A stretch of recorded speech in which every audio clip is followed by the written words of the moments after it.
इस साल एक अंदाजे के मुताबिक यमन की 68% पॉपुलेशन, जो कि करीब 2 करोड़ 16 लाख बनती है, इंसानी इमदाद पर नज़र डाले बैठी है। और इसमें से करीब 1 करोड़ 40 लाख आवाम तो ऐसी है जिसे अर्जेंट नीड है, यानी अगर उनकी मदद नहीं की गई तो वो शायद ज़्यादा अरसे तक ज़िंदा ना रह पाएँ। अभी यमन में जो हालात हो रहे हैं, यमन जिन हालात से गुजर रहा है, उसे अगर यूनाइटेड नेशन के अल्फाज में बयान करूं तो यमन पिछले 100 सालों के बदतरीन इंसानी बुरान से गुजर रहा है। यानी पिछले 100 सालों में ऐसे हालात पैदा नहीं हुए जो हालात अभी यमन में हो रहे हैं। तो चलें आज की इस वीडियो में जानते हैं कि आखिर कैसे यमन इन हालात को पहुंचा, किसने कितना किरदार अदा किया यमन को जहन्नम बनाने में। और जब हम इन तमाम चीज़ों के बारे में जानेंगे ना, तो यकीन माने आपको अंदाज़ा होगा कि इस दुनिया में कितनी मुनाफिकत है। और ये जो दुनिया का कानून है ना, इसकी 2 आंखें, इसके 2 रूप हैं, एक अमीर और ताकतवर के लिए और दूसरा गरीब और कमज़ोर के लिए। लेकिन इन सब पर बात करने से पहले, मेरा नाम फैज़ान रज़ा मारफानी है और आज की इस वीडियो में मैं आपका होस्ट हूँ। तो चलें यमन के आज के हालात को समझने के लिए तारीख के पन्नों को पलटते हैं और शुरू करते हैं शुरुआत से, यानी उस वक्त से जब से यमन में मसले मसाइल पैदा होना शुरू हो गए। तो देखिए 1990 से पहले तो यमन 2 हिस्सों में बटा हुआ था, या यूं कहा जाए यमन के 2 हिस्से थे। एक तरफ था साउथ यमन जहां सलीम अल बिद की हुकूमत थी, और दूसरी तरफ था नॉर्थ यमन जहां अब्दुल्ला साले की हुकूमत थी। ये नाम और ये चेहरा अच्छी तरीके से याद रखिएगा, क्योंकि आज जहां यमन है ना, उसमें इनका बड़ा किरदार है। तो 1990 में इस साउथ यमन और नॉर्थ यमन को आपस में जोड़ दिया गया और कुछ इस तरह एक नया मुल्क सामने आया, रिपब्लिक ऑफ यमन। अब्दुल्ला साले, जो कि पिछले 12 सालों से पहले ही नॉर्थ यमन पर हुकूमत कर रहे थे, वो इस नए बनने वाले मुल्क के प्रेसिडेंट बन गए और सलीम अल बिद को इनका वाइस प्रेसिडेंट बना दिया गया। लेकिन बहुत ही जल्द सलीम अल बिद और साउथ यमन के लोगों को ये अंदाज़ा हो गया कि जो बातें और जो वादे उनसे करे गए थे ना, वो तो सिर्फ कागज़ों का ज़िया था, असल में उसका कोई किरदार नहीं था। क्योंकि अब्दुल्ला साले तो एक बहुत ही बड़ी गेम खेल रहे थे। एक तरफ वो आहिस्ता आहिस्ता साउथ यमन पर अपनी गिरफ्त मजबूत कर रहे थे, और दूसरी तरफ मिलिट्री ग्रुप्स के ज़रिए एज वेल एज अपनी मिलिट्री के ज़रिए अपनी अपोजिशन को, यानी सलीम अल बिद की पार्टी को कमज़ोर कर रहे थे। अपोजिशन पार्टीज़ के मेंबर्स को मारा जा रहा था, उन्हें डराया जा रहा था, और ये वो डर ही तो था जिसने लोगों को ये सोचने पर मजबूर किया, उन्हें ये पछतावा दिलाया कि यार आया हमने जो 1990 में फ़ैसला लिया था वो सही था या गलत। और फिर इसी पछतावे और सोच के आलम में एक ऐसी चीज़ हुई जिसने इस पर तड़का लगा दिया, गल्फ वॉर। इस जंग में अब्दुल्ला साले की सद्दाम हुसैन को सपोर्ट की वजह से सऊदी अरब ने करीब 8 लाख लोगों को अपने मुल्क से निकाल दिया, यानी दोबारा यमन में भेज दिया, जिसका बहुत ही बुरा असर पड़ा यमन पर, ख़ास करके साउथ यमन पर। क्योंकि ये जो भी हो रहा था ना, ये एक नॉर्थ यमन लीडर यानी अब्दुल्ला साले के फैसले की वजह से हो रहा था। फिर क्या, लोगों के दिलों में जो गुस्सा भरा हुआ था वो एक्शंस में बदल गया। साउथ यमन में खाना जंगी सिविल वॉर शुरू हो गई और आज़ादी के लिए आवाज़ें बुलंद होने लगी, जिसको अब्दुल्ला साले ने अपनी मिलिट्री के ज़रिए कुचल के रख दिया। और फिर कुछ इस तरह इस जंग के इख्तिताम पर साउथ यमन पर अब्दुल्ला साले की गिरफ्त बहुत ही ज़्यादा मजबूत हो गई। लेकिन लोगों के दिलों में ये बात बैठ गई कि उनके साथ धोखा हुआ है, उनके साथ गलत हुआ है, उनके खुद के लीडर्स ने ही उन्हें सही से रिप्रेजेंट नहीं किया। और फिर इसी सोच के चलते 2007 में साउदर्न मूवमेंट के नाम से एक मिलिट्री ऑर्गेनाइजेशन बनाई गई, जिसका मकसद है साउथ यमन को नॉर्थ यमन से अलग करना, यानी 1919 से पहले जो स्टेटस था साउथ यमन का, उसे दोबारा उस स्टेटस पे ले आना। अब इस साउदर्न मूवमेंट पर तो हम आगे जाकर दोबारा बात करेंगे। अभी के लिए आप सिर्फ अपने जहन में ये बात रखें कि साउथ यमन में एक मिलिट्री ऑर्गेनाइजेशन है जिसका मकसद है साउथ यमन को नॉर्थ यमन से अलग करना। और ये जो मिलिट्री ऑर्गेनाइजेशन है ना, इसे एक बहुत ही ताकतवर कंट्री की सपोर्ट भी हासिल है। बहरहाल दोबारा अपनी टाइमलाइन की तरफ आएँ तो 1994 में सिविल वॉर हुई, जिसके नतीजे में अब्दुल्ला साले की ताकत और गिरफ्त यमन में काफ़ी ज़्यादा मजबूत हो गई। और ये इनकी बढ़ती हुई ताकत ही थी जिसकी वजह से काफ़ी मसले मसाइल पैदा हो रहे थे, क्योंकि ये तो एक तरफ इनकी ताकत भी बढ़ रही थी, ये भी अमीर से अमीर होते जा रहे थे, लेकिन दूसरी तरफ यमन के लोग कमज़ोर और गरीब से गरीब होते चले जा रहे थे। इसके अलावा इनकी हुकूमत में सुन्नी मुस्लिम्स या सुन्नी मुस्लिम्स आइडियाज़ की वजह से यमन में रहने वाले जो ज़ैदी मुस्लिम्स थे, जो कि बेसिकली शिया इस्लाम की एक ब्रांच है, इनके अंदर इनसिक्योरिटी पैदा होना शुरू हो गई। और फिर कुछ इस तरह इन्होंने अपने इंटरेस्ट को प्रोटेक्ट करने के लिए, या फिर यूँ कहा जाए अब्दुल्ला साले की हुकूमत से लड़ने के लिए, एक मिलिट्री ऑर्गेनाइजेशन फॉर्म की, हूती मूवमेंट, जिसे हेड कर रहे थे हुसैन बद्रुद्दीन अल हूती। ये मूवमेंट अपने बनने के साथ ही काफ़ी पॉपुलर हो रही थी। हर गुजरते वक्त के साथ इसका दबदबा बढ़ रहा था। और फिर इस दबदबे की वजह से एज वेल एज इस मूवमेंट के नारों की वजह से, जो कि काफ़ी खिलाफ थे अमेरिका के, इजराइल के, यहूदियों के, अब्दुल्ला साले की हुकूमत के लिए मसले मसाइल पैदा होना शुरू हो गए, क्योंकि अमेरिका की इन्हें काफ़ी स्ट्रॉन्ग सपोर्ट थी उस वक्त। फिर क्या, इन्हें तो किसी भी कीमत पर हुसैन बद्रुद्दीन अल हूती को रास्ते से हटाना था। शायद उस वक्त ये सोचा गया होगा कि अगर इन्हें रास्ते से हटा दिया तो अमेरिका के खिलाफ, इनकी हुकूमत के खिलाफ यमन में जो एहसास उठ रहा है वो दब जाएगा। और फिर इसी सोच के चलते 2004 में हूती मूवमेंट और अब्दुल्ला साले की मिलिट्री के दरमियान लड़ाई हुई, जिसके नतीजे में हुसैन बद्रुद्दीन अल हूती को मौत की नींद सुला दिया गया। लेकिन इसका जो आउटकम था वो इनकी सोच से बिल्कुल मुख्तलिफ था, बिल्कुल उलट था। हूती मूवमेंट और इनके सपोर्टर्स के दिलों में अमेरिका और इनकी हुकूमत के लिए जहर और गुस्सा और ज़्यादा बढ़ गया। और फिर कुछ इस तरह हुसैन बद्रुद्दीन अल हूती के भाई अब्दुल मालिक अल हूती की लीडरशिप में लड़ाइयों का वो दौर शुरू हुआ, जो हर गुजरते वक्त के साथ बढ़ता ही चला गया। हालात तो इतने ज़्यादा ख़राब हो गए थे कि कतर ने इन दोनों के दरमियान बातचीत करने की कोशिश की और एक एग्रीमेंट भी साइन हुआ, जिसमें यह तय हुआ कि अब्दुल्ला साले की हुकूमत हूती मूवमेंट से ताल्लुक़ रखने वाले कैदियों को रिहा करेगी, उन्हें हुकूमत में रिप्रेजेंटेशन देगी, लड़ाइयों की वजह से जो जगहें तबाह बर्बाद हुई हैं उसे कतर की मदद से सही किया जाएगा और बदले में हूती मूवमेंट अपने हथियार डालेगी। लेकिन इस पीस एग्रीमेंट को 1 साल भी नहीं हुआ था कि हालात दोबारा ख़राब हो गए थे और लड़ाइयाँ दोबारा शुरू हो गई थी। और बाद में तो ये लड़ाई सिर्फ अब्दुल्ला साले की हुकूमत और हूती मूवमेंट तक महदूद नहीं थी, बल्कि हूती मूवमेंट और सऊदी अरब के दरमियान भी हो रही थी, यानी क्रॉस बॉर्डर लड़ाइयाँ हो रही थी।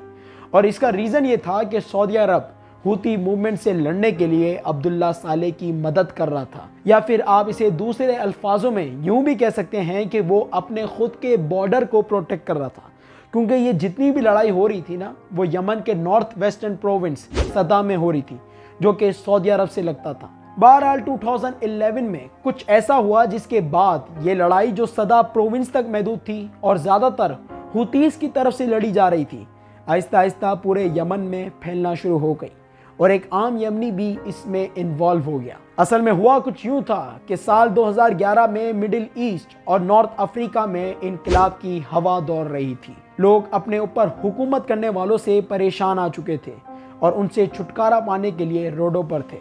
और जैसा कि मैंने आपको बताया कि यमन के लोग भी अब्दुल्ला साले से कुछ ज़्यादा खुश नहीं थे। साल 2011 में अब्दुल्ला साले को करीब 32 साल हो गए थे यमन पर हुकूमत करते हुए, और इन 32 सालों में इन्होंने लोगों को क्या दिया? गरीबी, बेरोज़गारी, अपनी गुलामी, और फिर इसी गुलामी की जंजीरों को तोड़ने के लिए यमन के लोगों में भी इनकलाब की भूख पैदा हुई। और इस भूख में एक तरफ इन्होंने खुद इजाफा किया यमन के कॉन्स्टिट्यूशन में एक ऐसी अमेंडमेंट करके जिससे इन्होंने प्रेसिडेंशियल टर्म को ला तादाद ला महदूद कर दिया, यानी ये जब तक जिंदा रहेंगे या फिर ये जब तक चाहेंगे तब तक यमन पर हुकूमत करेंगे। और दूसरी चीज़ थी उम्मीद, जो कि इजिप्ट और तुनीशिया के लोगों की इनकलाब में जीत से पैदा हुई।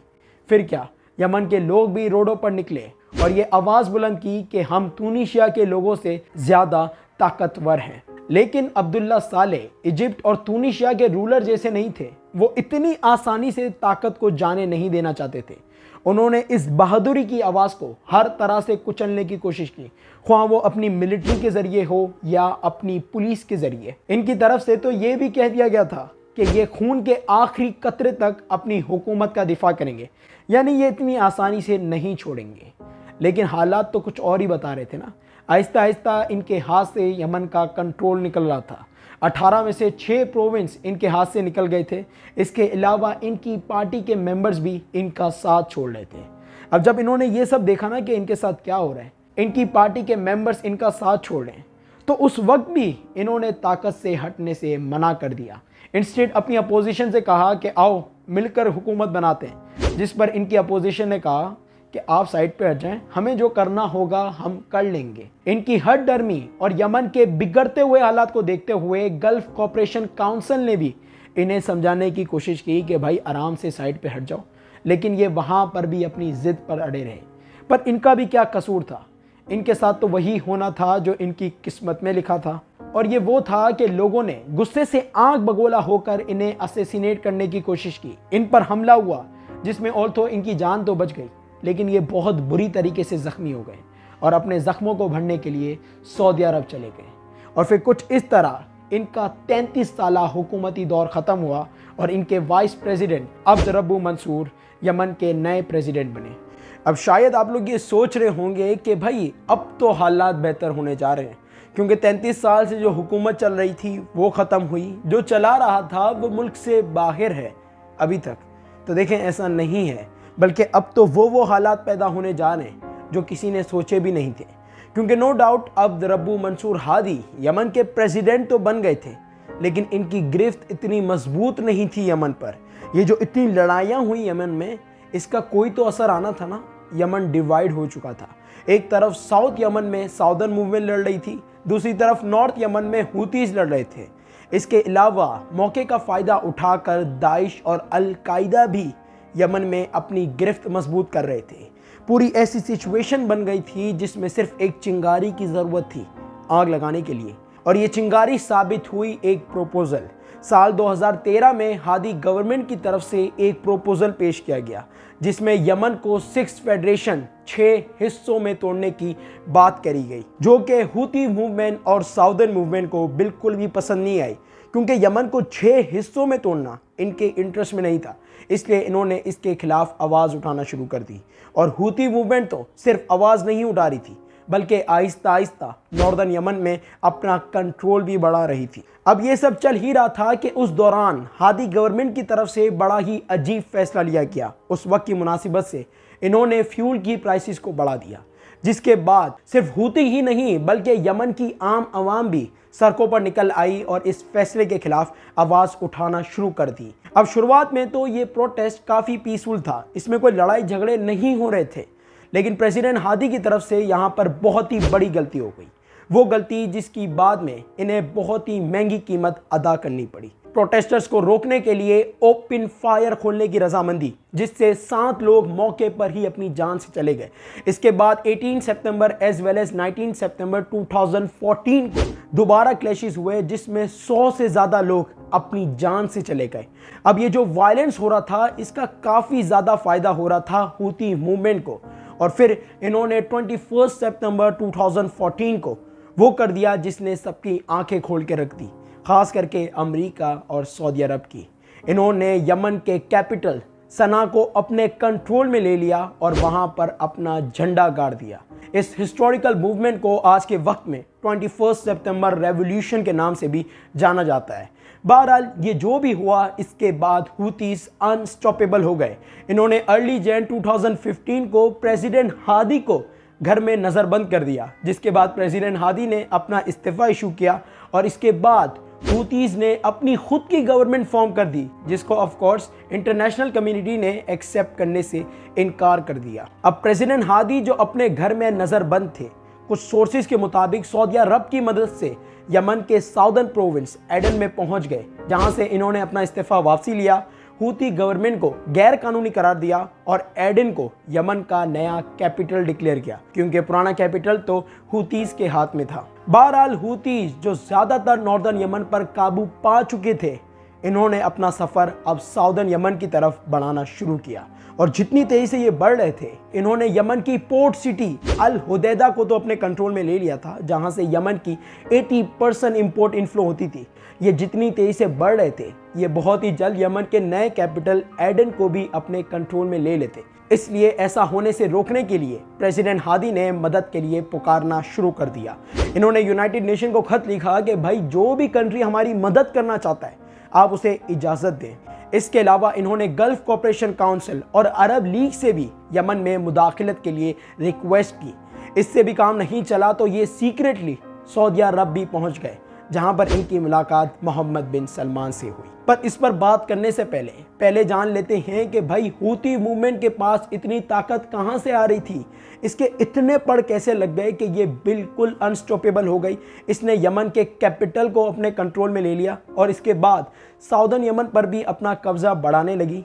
तो देखें, ये ताकत आ रही थी अब्दुल्ला साले की तरफ से। जी हाँ, ताकत से गिरने के बाद दोबारा ताकत में आने के लिए इन्होंने हूतीस के साथ हाथ मिला लिया, जिसके बाद इन्होंने एक तरफ हूतीस को फैसिलिटेट किया, उन्हें डायरेक्शन दी कि भाई कैसे हमला करना है, कहां हमला करना है, किस तरफ से इन्हें घुसना आसान होगा। इसके अलावा यमन आर्मी में भी इनके वफादार सिपाही मौजूद थे, जो कि हूतीस के साथ मिलकर अपनी ही हुकूमत के खिलाफ लड़ रहे थे। इसी के साथ ही सऊदी अरब वाली बात की तरफ आए तो प्रेसिडेंट हादी के सऊदी अरब पहुंचने के कुछ वक्त बाद ही यमन को बर्बाद और जालिमों से बचाने के लिए सऊदीया ने एक कोलिशन फॉर्म की, जिसमें इनके बाद सबसे बड़ा कंट्रीब्यूटर था यूनाइटेड अरब एमिरेट्स। इसके अलावा बहुत सी दूसरी अरब कंट्रीज भी शामिल थी और फॉरमोस्ट तो अमेरिका भी इसमें शामिल था, जो कि हथियार बेचकर यमन के लोगों को जुल्म से बचा रहा था। बहरहाल 26 मार्च 2015 को ऑपरेशन डिसाइसिव स्टॉर्म के नाम से एक ऑपरेशन लॉन्च किया गया